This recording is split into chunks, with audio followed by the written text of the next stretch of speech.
Thank you very, very much.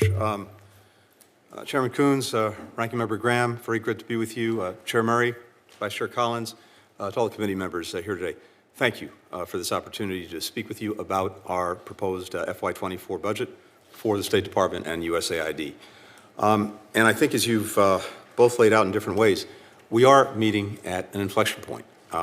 The post-Cold War era is over, and there is an intense competition underway to shape, to determine what comes next. We, the United States, have a positive vision for the future, a world that is free, that is secure, that is open, that is prosperous. And it's our belief that the budget that we put forward will help advance that vision and deliver on issues that actually matter to the American people, particularly by preparing us to effectively meet two broad sets of challenges. The first is the challenge posed by our strategic competitors, the immediate acute threat posed by Russia's autocracy and aggression, most destructively, of course, through its brutal aggression against Ukraine, and the long-term challenge from the People's Republic of China. The second set of challenges is really posed by shared global tests, including the climate crisis, migration, food and energy insecurity, pandemics, all of which directly impact the lives and livelihoods of Americans and people around the world. With this committee's leadership and support, including through the FY23 Omnibus, the United States is in a stronger geopolitical position than we were 2 years ago. Hence, our ability to deal with these challenges, I think, has been enhanced. We have drawn enormous power from investments that we've made in our own economic strength and technological edge at home, including through the Infrastructure and Jobs Act, the CHIPS and Science Act, the Inflation Reduction Act. The unmatched network of alliances and partnerships has never been stronger. In fact, we've been building on it, not only strengthening existing alliances and partnerships, but building new coalitions of countries and other institutions that are fit for purpose.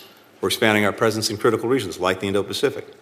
We're leading the unprecedented coalitions to confront aggression and address humanitarian challenges around the world. The 24 budget request for the State Department and USAID meets this moment head-on. This budget will sustain our security, economic, energy, and humanitarian support for Ukraine to ensure that President Putin's war remains a strategic failure. It will strengthen our efforts to outcompete the PRC. President Biden is firmly committed to advancing a free and open Indo-Pacific, which is why this proposal asks for an 18% increase in our budget for that region over FY23. The budget contains both discretionary and mandatory proposals, and we're happy to talk about why we proceeded this way, for new innovative investments to outcompete China, including by enhancing our presence in the region and ensuring that what we and our fellow democracies are able to offer, including maritime security, disease surveillance, clean energy infrastructure, digital technology, is more attractive than any alternative.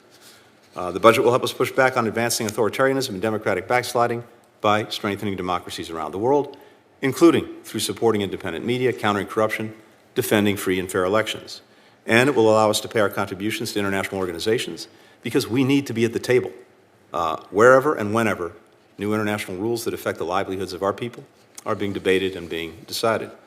The budget will allow us to continue leading the world to addressing these global challenges, from food and energy insecurity to climate and health crises.